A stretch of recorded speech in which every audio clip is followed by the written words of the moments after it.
오늘 우리에게 주시는 하나님의 말씀은 신약 누가복음 6장 43절로 45절까지입니다. 누가복음 6장 43절에서 45절까지 거룩한 하나님 말씀을 제가 다 봉독해 드리겠습니다. 못된 열매 맺는 좋은 나무가 없고 또 좋은 열매 맺는 못된 나무가 없느니라. 나무는 각각 그 열매로 아나니 가시나무에서 무화과를 또는 찔레에서 포도를 따지 못하느니라. 선한 사람은 마음에 쌓은 선에서 선을 내고 악한 자는 그 쌓은 악에서 악을 내나니 이는 마음에 가득한 것을 입으로 말함이니라. 아멘. 오늘 제목을 하루가 모여 일생이 되고 이렇게 정했습니다. 먼저 질문으로 시작을 해보겠는데요. 여러분의 보물 1호가 뭡니까? 말하지는 않으셔도 생각은 해보시면 좋겠어요. 나의 보물 1호 뭔가 자식인가, 건강인가, 돈인가, 내 자신인가, 책인가, 친구인가, 아끼는 무슨 소장품인가, 뭐든지 보물들이 있으실 텐데 그 중에 1호는 뭐냐 한번 생각을 해보시고 오늘 저 뒤에까지 한번 같이 가보시면 좋겠습니다. 엊그제 그런 기사가 마침 떴더라고요. 우리 대한민국 축구계에 이강인이 떠오르고 있습니다. 그래서 이강인은 현재 스페인의 마요르카라고 하는 프로팀에서 뛰고 있는데 이제 세계 최고 클럽 중에 하나인 파리 생제르맹 PSG로 이적을 준비하고 있습니다. 이강인이 그 PSG에 가면은 메시의 자리를 대체할 수도 있다라고 하는 가능성이 보이고요. 그래서 그만큼 이제 스페인 마요르카에서는 떠나보내는 이강인에 대해서 아쉬움을 다 갖고 있는데 그 마요르카 한 언론에서 이렇게 그 아쉬움을 표현한 거예요. 이강인은 한국의 금광이다. 한국의 금광이다라고 표현했어요. 그러니까 마요르카 입장에서 보면은 지방의 한 클럽이고 빅클럽도 아닌 하위 정도의 클럽이었는데 평소에 원래는 재정이나 순위가 언제 적자 아니면 제로였거든요. 근데 이강인이 있었던 2022-23년 요 시즌 동안에는 엄청난 흑자를 봤어요. 지금 순이익을 한 800억이 넘게 이익을 보지 않았나라고 예상을 하는데 일단 이강인이 PSG로 이적을 하면서 PSG가 이 마요르카에 한 300억 정도를 준대요. 대략 이적료가. 그리고 그 전에 그 한국인들이 와서 경기 관람해 주죠.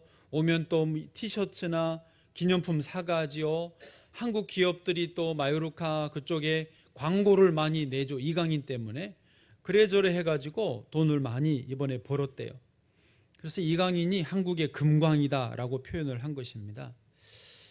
앞으로 또 어떻게 될런지 저희도 축구를 그닥 시간이 있어서 본 건 아니지만은 이강인이 잠깐 그 짤로 하는 거를 보면 재밌기는 해요. 대단해요. 메시를 능가하면 좋겠어요. 기왕 하는 거. 그러면서 제가 또 궁금했어요. 세계에서 가장 비싼 다이아몬드는 뭘까? 일부러 한번 잠깐 찾아봤습니다. 한번 사진 보시면 눈으로 보시기라도 하세요. 이겁니다. 세계에서 제일 비싼 다이아몬드 몇 년 전에 약 850억 원이었습니다. 저거 하나가. 저게 59.65 캐럿이 60 캐럿인데요. 정확히 얼마나 큰지는 모르겠어요. 하여튼 상당히 좀 큰 모양이에요. 저기에 이름이 붙여져 있는데 핑크스타입니다. 세계에서 지금 제일 비싼 다이아몬드는 핑크스타다. 이 정도는 그냥 알아두셔도 나쁘진 않을 거고요. 그런데 저 사진이 실제 모습에 찍은 사진이 아닙니다. AI가 그린 사진이고요. 실제 사진은 세상에 공개가 잘 안 된 것 같아요. 너무 비싸고 좋은 거라 시티클럽이라고 하는 그 보석업체 회사에서 사서 보관을 하고 있는데 일부러 공개를 안 하는가 봐요.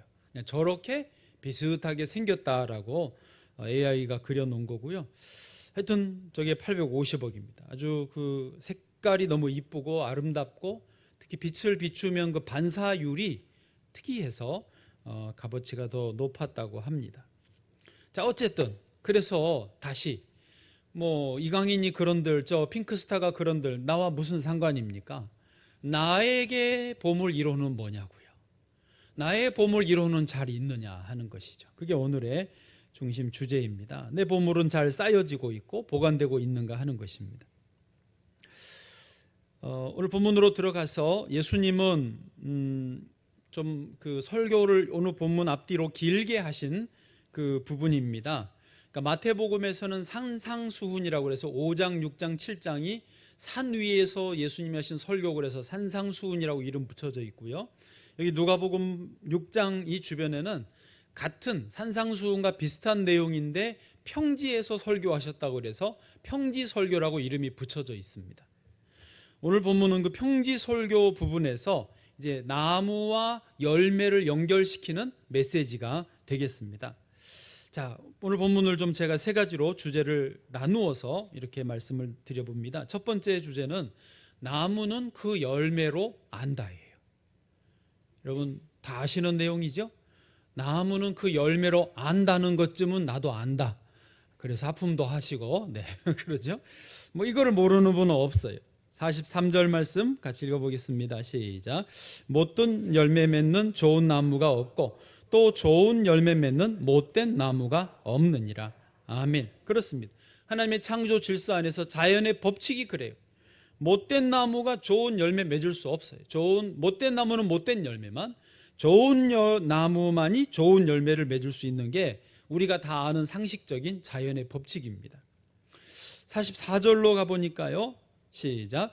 나무는 각각 그 열매로 아나니 가시나무에서 무화과를 또는 찔레에서 포도를 따지 못하느니라. 아멘. 예수님 당시에 유대인들은 그 과수원을 만들면, 예를 들면 무화과 그 나무 과수원을 만들면 그 가운데 무화과 나무를 다 심고 쭉 주변에 지금 같은 그런 울타리 좋은 게 없잖아요. 그래서 가시나무로 울타리를 다 치는 거죠. 또 뭐 바뀌어도 상관없지만 포도원을 다 만들고 찔레나무로 울타리를 다 만들어 놓는 거죠. 그래서 가시나무, 무화과, 뭐 포도나무, 찔레나무 이게 섞여 있어요. 얼핏 보면은 아무리 나무들이 보이게 섞여 있어도 포도나무에서만 포도 열매를 얻을 수 있죠. 찔레나무에서 포도를 얻을 수 없습니다. 예, 가시나무에서 무화과를 얻을 수 없죠. 그거를 사람들이 다 알고 있기 때문에 이 44절의 비유를 하신 거예요. 다시 말하자면 핵심은 뭐예요? 좋은 나무에서만 좋은 열매를 맺고 나쁜 나무에서는 나쁜 열매만 맺는다라고 하는 것입니다. 자, 그러면 이제 그건 다 아시는 상식이면 우리에게 이것을 적용을 해보자고요. 나는 좋은 나무인가 나쁜 나무인가? 어떻게 알 수 있다고요? 나에게서 맺혀지는 열매를 보면 내가 좋은 나무인지 나쁜 나무인지를 알 수 있다라는 말이죠. 그러면 여기서 비유이니까 나무는 무엇을 가리키고 열매는 무엇을 가리킬까요? 나무는 우리의 마음, 인격을 가리키고요. 열매는 내 마음과 인격에서 나오는 나의 말, 내 행동, 나의 태도를 가리키는 것입니다. 그래서 그 말하는 거를 들어보면 그 사람의 마음에 뭐가 들어있는지를 알 수 있죠. 그렇지 않습니까? 그래서 그 학교나 기업에서도 마지막으로 시험의 절차가 뭡니까? 면접이 있습니다. 면접을 해보면 그 사람이 무엇이 들어있는지, 무슨 생각을 하는지, 어떤 가치관인지, 어떤 삶의 태도를 갖고 있는지가 다 드러나게 돼 있습니다. 그 다음 절 45절 끝에 보면 예수님도 그래서 그 말씀하셨어요. 끝에 이는 마음에 가득한 것을 뭘로 말해요? 입으로 말해요. 그래서 나무는 마음이에요. 입으로 나오는 말이 열매예요. 그래서 말하는 것을 들어보면 그 마음을 안다. 이 말 이해되시죠? 그런데 이제 현대인들이 이게 우리가 그 분위기 속에서 살고 어르신들은 조금 전통 사회에서 더 익숙하실 텐데 세대가 내려갈수록 현 시대 현대인들이 좀 예전에 비해서 말을 솔직하게 한다라고 하면서 예전보다 훨씬 더 험한 말, 무례한 말들을 많이 하는 경향이 드러났어요. 이거는 좀 세계적인 추세입니다. 프랑스의 음악 교육을 소개하는 어느 책 내용에서 이제 어떤 프랑스의 할머니가, 이분은 플루티스트, 아마추어이지만 플루티스트인데 한탄을 하면서 이렇게 말을 한 것이 있습니다. 할머니 왈, 나는 가끔 1968년 이전의 프랑스가 그리워요. 1968년 이전에는 사람들끼리 함부로 반말을 하지 않았어요. 자녀들도 부모에게 존댓말을 썼죠. 절제가 있었고 예의가 있었는데 현재의 프랑스는 그렇지 않아요. 이게 무슨 말이냐면요, 1968년 5월에 프랑스만 아니라 전 유럽에 엄청난 혁명이 있었습니다. 혹시 68혁명이라고 들어보셨어요? 68혁명을 우리나라에서는 잘 모릅니다. 사실 저도 잘 몰랐어요. 근데 68혁명은 전 세계의 어떤 그 가치관의 흐름, 사람들의 생각의 흐름을 완전히 혁명적으로 뒤집어 버린 그런 일이었습니다. 그리고 우리가 원하든 원하지 않든 지금 우리도, 유럽은 물론이고 지금 우리도 이 68혁명의 영향을 받고 있어요. 68혁명이라는 것이 당시에 그 슬로건이 뭐였냐면요, 금지하는 모든 것을 금지하라. 금지하는 모든 것을 금지하라. 여러분 지금 처음 들으시면 조금 낯설으실 수 있지만은 인터넷에 조금만 찾아보면 알 수 있습니다. 근데 이게 정말 어마어마한 거였어요. 그래서 당시에 유럽의 전통, 여러분 유럽의 전통이 어마어마하거든요. 유럽의 어떤 쌓여온 전통과 관습이 있었어요. 그리고 특별히 그 배경은 기독교 아닙니까? 그래서 기독교적인 정신, 유산들을 송두리째 거부하는 이 혁명이 68혁명이었어요. 그래서 그 움직임이 오늘날 지금 우리가 보는 유럽을 만든 거예요. 그러니까 건물이나 예배당이나 어떤 오랜 전통 문화 예술 부분은 68혁명 이전 거고, 사람들의 삶의 방식이나 말하는 거나 다 68혁명 이후에 만들어진 거예요. 그래서 사람들은 하나님, 절대 권위자이신 하나님을 거부하는 거죠. 교회를 떠나고요. 그래서 오늘날 유럽의 교회 예배당들이 박물관이 된 이유가 거기에 있습니다. 근본 이유가 거기 있습니다. 그리고 지금 우리 대한민국도 특별히 젊은 세대로 갈수록 이 68혁명의 가치관, 그 정신의 영향을 그대로 받았어요. 성적으로 일탈하는 것은 그건 자유다, 근데 권리다, 그런 걸 터치하지 마라. 그게 그런 거를 못하게 금지했던 모든 것을 금지하라. 그게 68혁명의 정신이거든요. 부모에게도 함부로 하고, 교사에게도 권위를 무시하고 대들고, 교회 권위 무시하고, 하나님의 권위 인정하지 않는 것 조롱하고, 막 함부로 말하면 어우 막 대단하다, 자기들끼리 깔깔깔 웃고 잘한 거라고 칭찬하는 그런 분위기가 68혁명의 정신 이후예요. 그 영향이에요.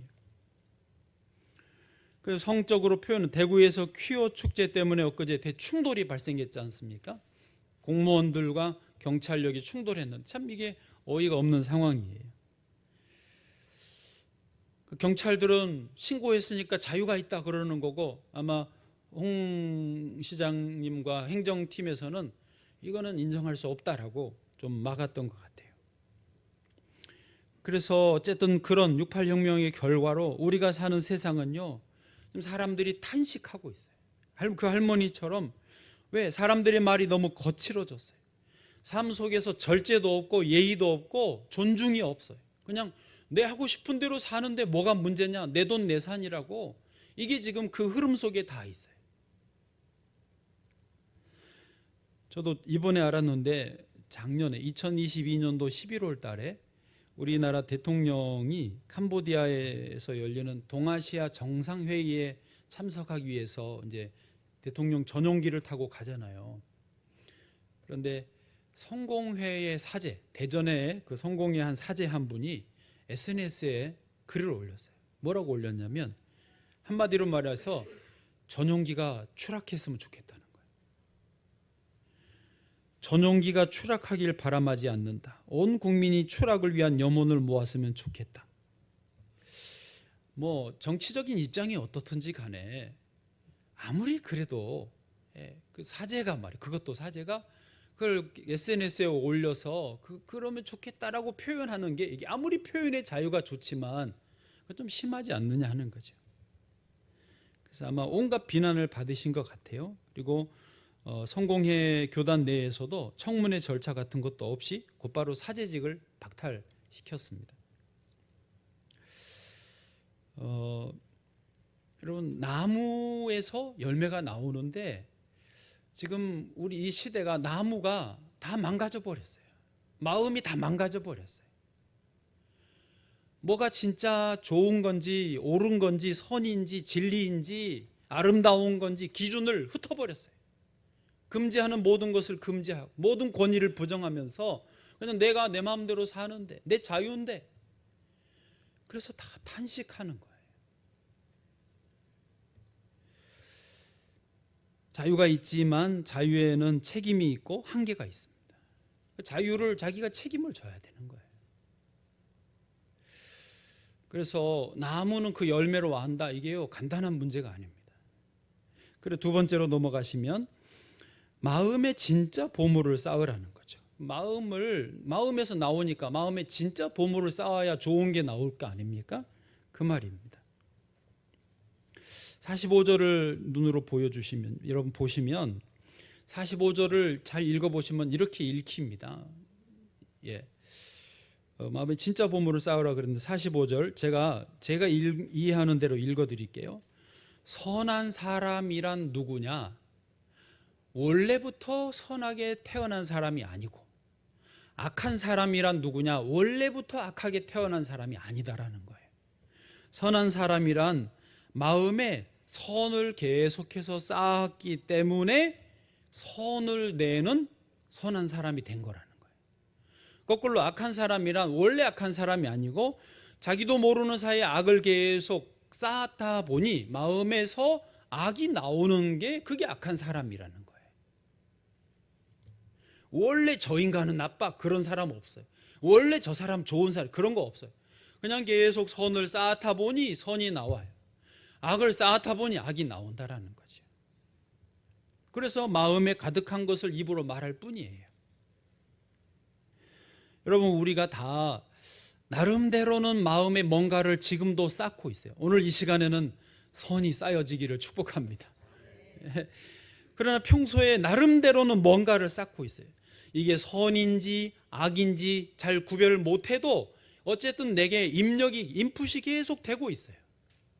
유튜브를 보면 그 유튜브 내용이 내게 쌓이는 거고, 책을 보면 그 책 내용이 쌓이는 거고, 드라마, 뉴스, 사람을 만나고 인생의 사건을 경험하면 그게 계속 내게 쌓이는 거예요. 그리고 그것이 내가 입으로 말하게 되어지는 거예요. 설교자의 일주일이라는 책도 있어요. 제가 목사로서 주일날 설교를 준비하고 이렇게 설교하는데요. 뭐 그전 일들도 있지만은 꼭 한 주간 동안에 보고 듣고 경험하고 묵상하고 사건이 있고 뉴스에 제가 보고 느낀 것들이 결국은 설교에 나오는 거예요. 여러분도 다 그러실걸요. 교회 학교 교사 한 주간 동안 내게 인풋이 됐던 것이 주일날 아이들 앞에서 나오는 거예요. 이게 선인지 악인지는 다른 문제고. 마음은 헬라어로 카르디아입니다. 카르디아, 심장이라는 뜻이고요. 정신, 또 사람의 가장 중심이 되는 근원이라는 그 뜻입니다. 여기 마음, 카르디아의 지정의가 자리 잡고 있고 여기서 하나님과의 만남, 접촉점이 여기서 이루어집니다. 잠언 4장 23절에 보면은 모든 지킬 만한 것 중에 더욱 내 마음을 지키라 생명의 근원이 이에서 남이니라. 아멘. 여기서 마음이 그 말한 카르디아, 심장이에요. 이거를 지켜. 여기서 생명의 근원이 나와요. 여기서 살고 죽는 게 나오는 거예요. 근데 여기에 지금 뭐가 들어가는지를 잘 모르면 안 되는 거죠. 내가 선별을 해야 돼요. 내가 이 유튜브 동영상을 지금 내가 볼 것인지 말 것인지, 이게 내게 어떤 영향이 될지를 생각해야 돼요. 나이 드시면 음식 가려서 드시잖아요. 왜? 이제 젊을 때는 아무거나 먹어도 괜찮은데 나이 들면요, 이게 영향이 금방 나타나잖아요. 아, 이거 배탈 나더라, 설사하더라, 몸이 안 좋더라, 이제 안 드시잖아요. 막 가려서 드시잖아요. 보는 것도 그래요. 듣는 것도 그래요. 가려서 보고 들어야 되는 거예요. 그 다음에 마음에 쌓은이라고 할 때, 쌓는다라는 헬라어는요, 테사우로스입니다. 테사우로스. 해보세요. 테사우로스. 마치 공룡 이름 같지만 쌓는다라는 말이고요. 이 원래 뜻은 뭐냐면 보물상자예요. 그러니까 내 안에 뭔가를 쌓고 그걸 다 보관하잖아요. 그게 이 테사우로스, 쌓는다라는 그 의미더라고요. 그러니까 내게 보물처럼 귀히 여기고 계속 쌓고 하다 보면 그게 내 안에 보물이 되는 거죠. 테사우루스가 되는 거예요. 자, 그러면 이제 마음에 진짜 보물을 쌓으라 그랬으니까 진짜 보물이 뭐냐 하는 것입니다. 여러분 각자가 느끼시는 내 마음에 내가 소중히 여기는 테사우루스가 있으실 거예요. 거기 꼭 한 가지만 아니고 몇 가지들이 있으실 건데, 오늘은 제 1호 보물을 좀 이야기해 보시죠. 여러 가지, 건강도 보물이고 자식도 보물이고 지식도 보물이고 여러 가지 보물들이 있지만은, 돈도 보물이 있을 수 있지만 진짜 보물이 뭐냐, 영원한 보물이 뭐냐 하는 겁니다. 일단은 그 좋은 일 하는 것, 선행, 구제, 자선을 베푸는 것도 아주 괜찮은 보물입니다. 그 유재석이나 연예인들, 또 몇몇 스포츠 스타들 중에서 미담 사례들이 나오잖아요. 그 어려운 사람들을 돕고 그런 그 구제비 내고 하는 거 괜찮은 것 같아요. 근데 그분들의 속 마음은 모르지만은 이게 어떤 선행을 하는 것이 정말 그 마음에서 나오는 선행이면은 땡큐, 최고고, 혹시 보여주기식, 사람들에게 칭찬을 듣고 자신을 가리기 위해 사는 거면 그건 뭐 꽝이죠. 하나님 앞에서는 꽝입니다. 바리새인들이 겉으로는 번지를 했지만 속에서는 전혀 다른 욕심이 가득했기 때문에 주님이 화 있을진저 바리새인들이요 그러셨잖아요. 그러니까 우리가 보물을, 좋은 것을 쌓으려 할 때 좋은 선행을 하고 아름다운 일, 미담을 이렇게 하는 것이 좋은데 마음에서 나오면 그게 제일 좋습니다. 그런데 진짜 보물은요, 성경이 말씀하시기를 예수 그리스도라고 말씀하십니다. 예수 그리스도가 내 마음 중심의 주인으로 자리하시는 것, 예수 그리스도가 내 안에 왕으로 자리하시는, 정말 보물로, 테사우루스로 예수님이 내 안에 계시는 게 진짜 보물을 모신다라고 말합니다. 고린도후서 4장 7절 말씀요. 시작. 우리가 이 보배를 질그릇에 가졌으니 이는 심히 큰 능력은 하나님께 있고 우리에게 있지 아니함을 알게 하려 함이라. 아멘. 여기서 이 보배가 테사우루스입니다. 이 보배, 내 안에 쌓여지는, 보관되어지는 보물 창고 안에 계신 그 보배가 예수 그리스도이시라는 거죠. 그러면 심히 큰 능력이 내게 있지 않고 하나님께 있다. 나의 능력이 아니라 주님의 능력으로 내가 살아갈 수 있게 되는 것입니다.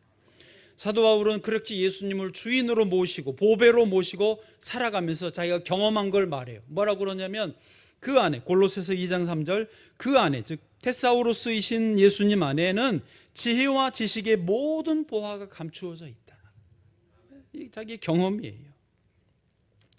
세상의 눈으로 보면 저 나사렛 예수, 십자가에 달려 돌아가신 예수는 초라하고 무기력하고 한심하고 부끄러운 존재로 보여질 수 있지만은, 믿음의 영안이 열리면은 예수 그리스도는 당당하시고 너무 멋지시고 지혜와 지식이 충만하고 모든 영광과 거룩의 왕이신 것을 알 수 있습니다. 그 예수님이야말로 내 마음의 보석 상자예요. 예수님이야말로 내 마음의 보배, 테사우루스, 보물 1호라고 바울이 고백하고 저와 여러분도 고백할 수 있기를 바랍니다. 그 다음에 세 번째요. 자, 예수님이 내 마음의 보배이시다. 여기까지도 여러분 인정하실 수 있다면, 세 번째는 날마다 쌓여가는 인생이 되자는 거죠.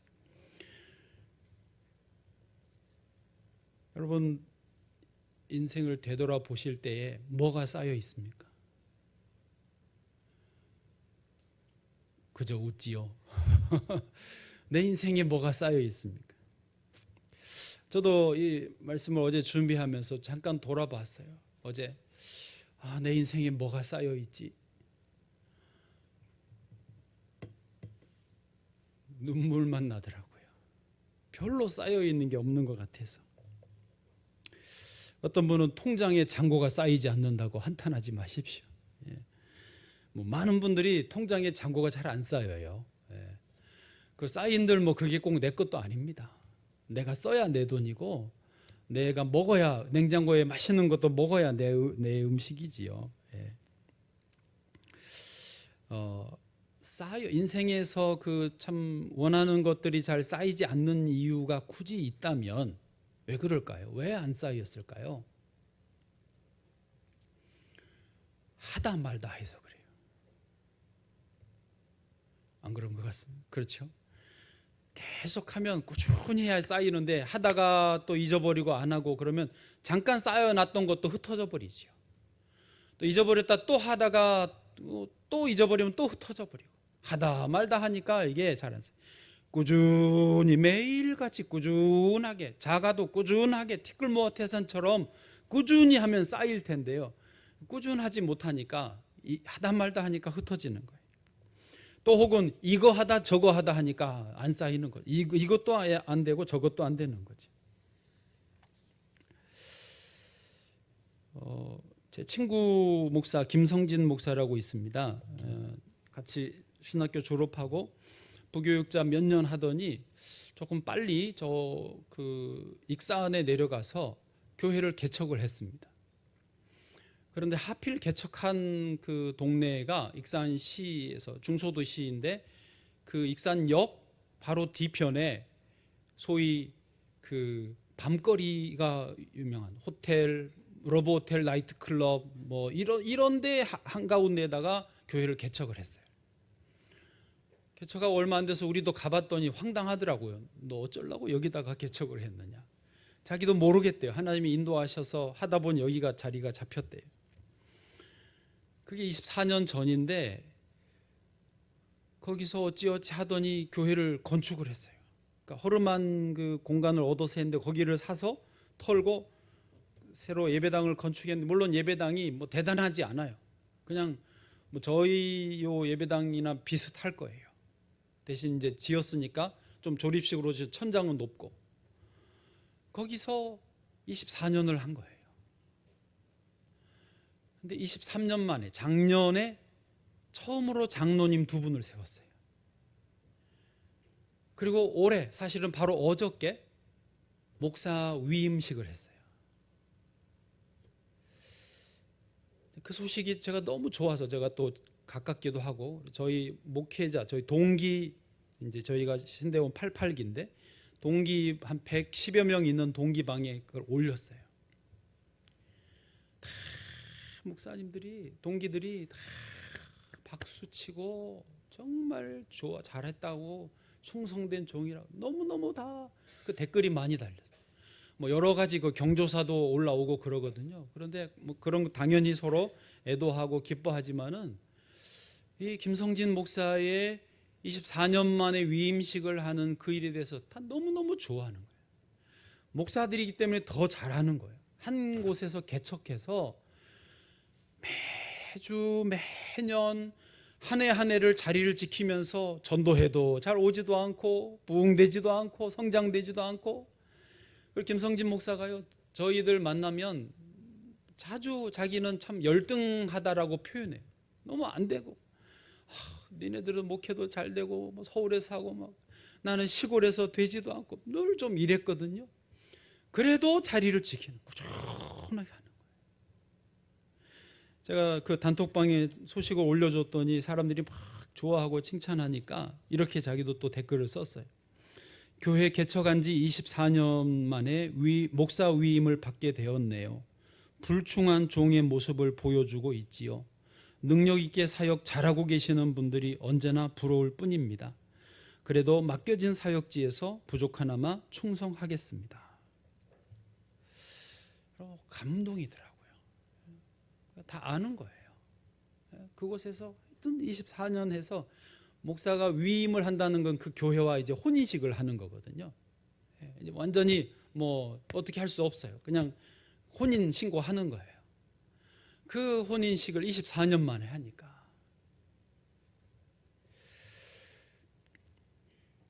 여러분, 쌓인다라고 하는 거는 그런 거죠. 좋은 일에 누가 알아주든 말든 열매가 당장 있든 없든 꾸준하게 가야 쌓여지는 거예요. 저는 개인적으로 요즘에 신앙 일기를 쓰는 재미에 푹 빠졌습니다. 뭐 아직 1년도 못 해보고 설교해서 죄송해요. 그런데 이게 너무 좋더라고요. 해보니까. 이만한 노트 그냥 갖다 놓고 아침에 새벽 예배 끝나면 가서 성경을 그냥 한 장 읽어요.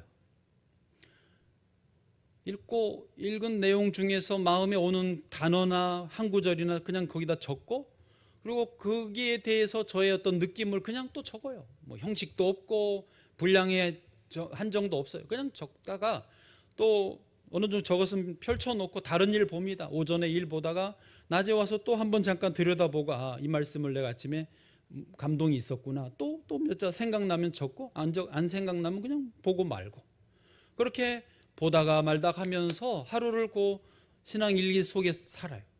되게 좋더라고요. 그래서 내 자신하고 대화하고 주님과 대화하고. 요즘 누구랑 대화하기가 쉽지 않아요. 나하고 대화를 좀 해야 되거든요. 참 좋습니다. 여기에 또 제가 좀 힘쓰고 있는 게 기도를 쌓아가려고 하고 있어요. 지금 하루에 1시간은 이제 좀 지나섰고 1시간 반 정도 기도하지 않나 싶어요. 목표는 3시간입니다. 왜냐하면 주님이 3시간은 기도해야 되지 않냐, 너가 양심상 목사가 말이지, 계속 3시간 감동을 주셔서 저는 목표는 3시간인데 1시간 반밖에 아직은 못해요. 이 기도가요, 3시간을 하는 게 그냥 되는 게 아니거든요. 되어져야 하지. 그래서 3시간을 하려고 애를 쓰는데 아직은 1시간 반 하고 있어요. 이렇게 신앙 일기, 기도를 이제는 하다 말다 안 하고 계속 하려고 해요. 그럼 쌓이겠죠. 괜찮지 않겠어요? 표정들은 근데 왜 그러세요? 제가 신앙일기와 기도를 통해서 뭐를 추구하지? 왜 이거를 하려고 하지? 생각해 보면 답은 간단하더라고요. 예수님께 더 가까이 가고 싶은 거예요. 구도자 같은, 이 영혼의 순례자와 같은, 어차피 이 땅이 우리의 소망이야, 영원한 천국이 소망이니까 그 하나님 나라를 바라보면서 이 땅의 그 삶을 조금씩 더 주님과 함께 살아보려고 하는 그런 나름대로의 모습인 것, 몸부림인 것 같습니다. 로렌스 형제라고 여러분 들어보셨습니다. 하나님의 임재 연습이라는 책으로 유명합니다. 이분은 수도원에서 주방 일을 담당하는 건데, 이제 수도사들은 수도원에서 다 자기 봉사 일이 있거든요. 그게 그냥 일상의 주요 업무예요. 근데 이분은 그 주방에서 요리를 하고 설거지를 하면서 그 일 자체를 통해 하나님을 예배하는 법, 하나님의 임재를 경험하는 법을 터득을 한 거예요. 그것을 쓴 게 하나님의 임재 연습이에요. 뭐 예를 들면 요리를 하면서 하나님의 이 음식을 먹고 우리 많은 수도사들이 다 건강하게 해주십시오. 설거지하면서 하나님, 이 그릇이 깨끗하게 되는 것처럼 내 심령을 정결하게 하여 주옵소서. 이렇게 계속 주님과 대화를 하면서 일상을 살아가는 거예요. 많은 사람들이 우리가 직장을 다니거나 일을 하면 일상 속에서는 하나님을 잊어버리잖아요. 하나님만 잊어버리나요? 나도 잊어버리잖아요. 그냥 일만 하잖아요. 근데 일상 속에서 하나님을 계속 임재를 경험하고 임재 속에서 그 일을 해가는 거예요. 그래서 이분의 설명은 뭐냐면, 하나님의 임재 경험은 잠깐의 느낌이나 감정이 아니라는 거예요. 예배 시간에 찬양 부를 때 막 좋으면 오늘 은혜 받았어. 그러고 목사님 은혜 받았습니다. 오늘 찬양 좋았습니다. 막 그러고 가잖아요. 그럼 가서 어떻게 살아요? 개 보신탕 뭐 이러면서 살잖아요. 하나님도 없고 나도 없고 잊어버리잖아요. 그게 아니라는 거예요. 하나님의 임재는 느낌이나 감정이 아니고 오히려 연습이라고 설명합니다. 하나님의 임재를 늘 연습해. 그래서 책 제목이 하나님의 임재 연습이에요. 낮이나 밤이나 어떤 상황에서도 지금 하나님이 나와 함께 하신다. 하나님이 내 안에 계신다. 하나님이 이 일에 함께 하신다는 것을 믿고 그걸 계속 임재를 경험하고 연습하는 거예요. 주 앞에 나아가는, 이게 일상을 사는 거예요.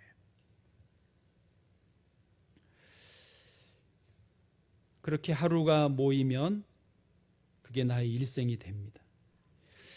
제가 제목을 하루가 모여 일생이 된다 이렇게 하지 않고 마치지 않았어요. 하루가 모여 일생이 되고라고 했어요.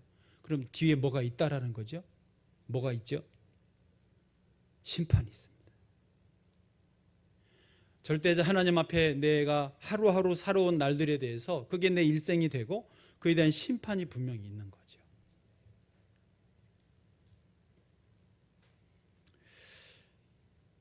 다이어트는 언제부터? 네?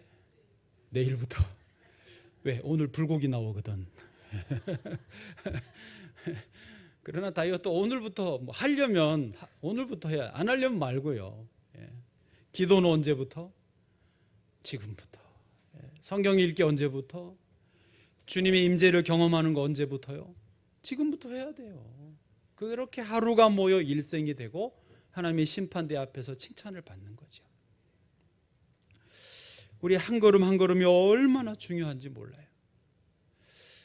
제가 며칠 전에 이렇게 이제 1층을 해서 걸어서 사택으로 올라가다가 바깥에 창문에서 우리 교회 여자 성도님 한 분을 봤어요.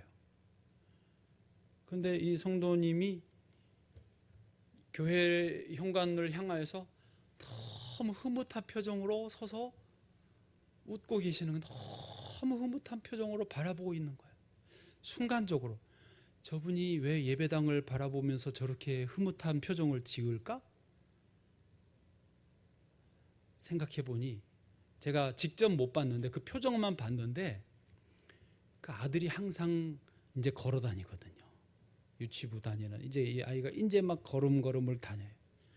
아마도 제 이제 거기부터 내 추측인데 아이가 그 현관으로 해서 유치부실 쪽으로 가고 있었던 것 같아요. 그거를 뒤에서 바라보면서 한 걸음 한 걸음이 얼마나 이쁜지 그 표정이요, 행복해가지고. 여러분, 어린아이들이 한 걸음 한 걸음 얼마나 이뻐요. 걸음 뛸 때 신기한 표정으로 짓잖아요. 여러분, 아이들의 한 걸음은 그렇게 귀한데 어른의 한 걸음은 귀하지 않습니까? 아이들의 한 걸음이 너무너무 귀하고 사랑스럽듯이 우리의 한 걸음도요, 사실은 너무 귀하고 사랑스러운 거예요. 우리는 막 걸어도 되는 인생이 아닙니다. 오히려 더 나이 들수록 한 걸음이 이제 진짜 귀한 거예요. 하루가 진짜 귀한 거예요. 하나님 앞에서 그냥 살 수 없어요. 하루하루 하나님의 임재 속에서 예배하고 찬양하고 주님과 함께 동행하면서 그런 삶을 살아야 됩니다. 하루가 모여 일생이 되고 주 앞에 심판이 있습니다. 모두 다 영광의 멸류관을 얻으시기를 축복합니다.